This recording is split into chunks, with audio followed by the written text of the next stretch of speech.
What's up, everybody? It's Johnny 2000. Did that mess up the mic? What's up, guys? I am here today to talk to you guys about Hannah Montana 3, the best Hannah Montana album out there. Now, this does not only encapsulate the show, it encapsulates the essence of what Hannah Montana represents: independence, growing up, and yet somehow superheroism. If that's a word. Superheroism. Heroine superism. But yeah, let's go. I want to go track by track, talk about some of the important people that made these songs happen, and then talk about how apparently there is a deluxe edition DVD that I'm going to try to get my hands on next, because I didn't even know that was a thing. It's been really fun jumping into the third season. This is definitely my favorite season of Hannah Montana, for good reason. Like, there's a lot of character development, things get so much funnier, and they finally just let loose on all the pop star and teenage hijinks without thinking about it. It's like you expect them to run out of ideas with this. If anything, I feel like they're just getting started. The show is at an all-time peak. It's not just the show, it's the music. Yeah, that's right. We talked about the Hannah Montana 2 album, and there were some really good bangers on there. But yeah, there's actually 14 tracks, and 2 of them came as a big surprise to me, and I can't wait to kind of break these down for you. The thing that makes Hannah Montana so unique is that the albums so closely coincide with the story, the feeling of identity, and the split personality of Hannah and Miley. But I feel like Hannah Montana finds a place for every song and somehow could be connected to every episode that they're talking about. It's really nice when multimedia franchises work together to make something work really well, and this is a prime example. So let's start with track number 1. We got It's All Right Here, and I'm telling you, it's all right there! Somebody that helped write this song was Antonio Armato, and wrote songs for the Jonas Brothers, Vanessa Hudgens, and is responsible for Love You Like a Love Song, that Selena Gomez song. I wish this was in the Hannah Montana movie, if anything.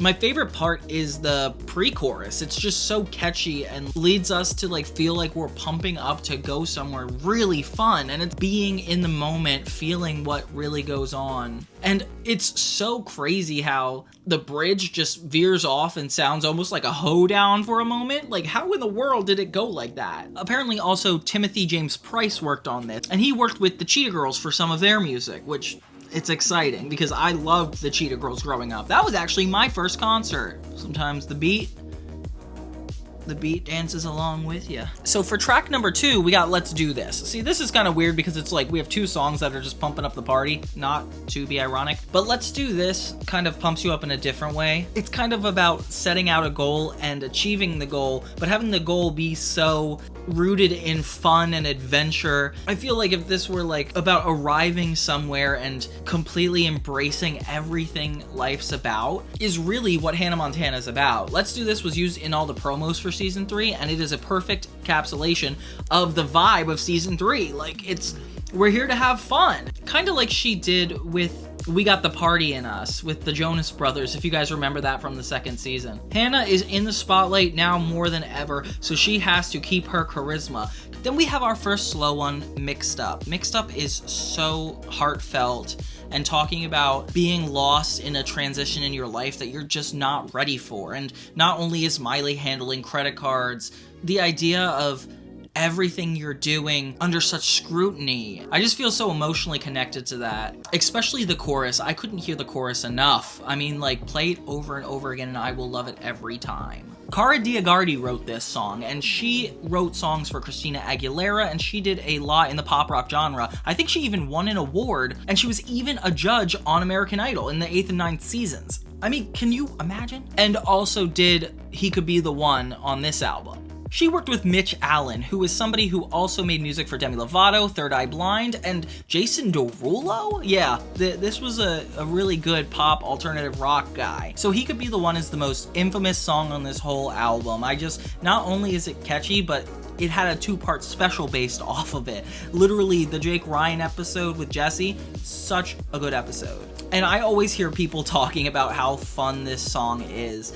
there's a lot of love songs out there, but this one is just naively optimistic, I guess, like diving into that deep part of us that is so happy to be in love and imagining a future together. It's like the sequel to If We Were a Movie, and it does it so well. Apparently, it reminded the people who wrote it of Shania Twain, which is kind of interesting. And then for some reason, we jump back to a ballad, which is not necessarily a bad thing. All of these ballads seem to be very intentional. Like Mixed Up is about confusion. Just a Girl is more about defeat, in the sense that like this world is so big and so much is going on, like there's only so much one can do, and being just this small person on this big planet is just so emotional. It's almost like a sequel song to Bigger Than Us. I know it doesn't sound like it at all, but I see it being one of those things. There's a yearning to get to know the place. And the final chorus is even more powerful than Mixed Up, I would say. It's just so good. I always used to get I Wanna Know You, featuring David Archuleta, confused with He Could Be the One, because I don't know, I guess they're both the most poppy songs on the album. But this song is a lot more genuine. It's about like really caring about somebody and wanting to get to know them more. It doesn't even necessarily have to be a romantic relationship. And that's what I like about Hannah Montana. I feel like the series focuses more about friendships, relationships with parents, all these really beautiful things in life that don't have an expectation set to it. And imagining just getting to know somebody just to really understand them and care about them, the song makes you feel like you're meeting Hannah. And then we got one of my absolute favorites for this album, Supergirl. In one of the episodes in early season 3, Robbie was actually creating this song, which is so meta, I guess. But like that idea that like when you put on that wig, you become like a superstar, like you could fly, you could do anything. I mean, it's not exactly that, but being confident, being strong and powerful. It's like the sequel to Rockstar from the second album. But this time it's taking, I would say Rockstar is more celebratory and Supergirl is more heroic. It's just so good. Every part of me is taking off the other ballads, and it's about giving yourself to other people. Every inch of you and love you have is like just being spread out through everyone, and like almost like the emotional weight that something like that can cause. For me, the bridge is like the best part of the song, where it's just kind of like talking about like waiting too long, finding out where you belong.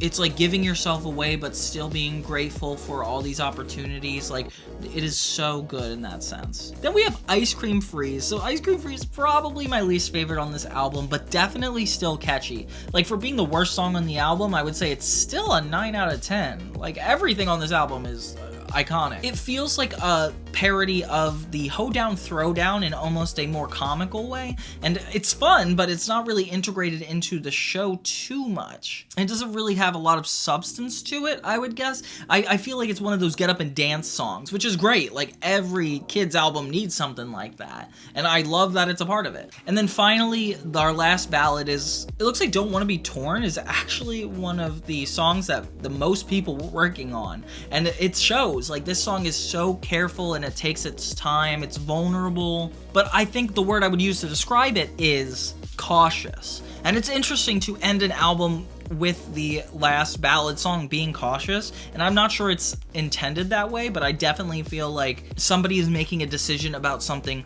really important, and it's most notably in the He Could Be the One special. Somehow this show is so musically driven, but it's also separate from being called a musical. Like, I wouldn't call this a musical series, I would call it a series with music, but like, it is so good at perfecting that as an art. Like, a musical is something that coincides with the story that you can't live without, but Hannah Montana can live without the music and uses it as a texture to really develop the emotions that you would feel if you were in Hannah's position. So it's almost like you want to be Hannah Montana, but there's such emotional connections you'll have to a pop star that you can still feel right here as a normal person. And then it has such a great build up to a guitar solo at the very end, and it's like none of the other songs sound like this at all, except for the ballads. I mean, they're slow songs, they sound like each other, it's no big deal. But otherwise, like, Don't Want to Be Torn, phenomenal. Let's Get Crazy takes us right back up to the excitement, and I am back to having a good time and remembering what Hannah Montana is all about. It's the hype up song in the movie. It's exciting to see Miley sing it in the show. It's all around good times and what makes Hannah Montana the best. God, I don't have that much more to say about it. So the 11th song I feel like would be the last one.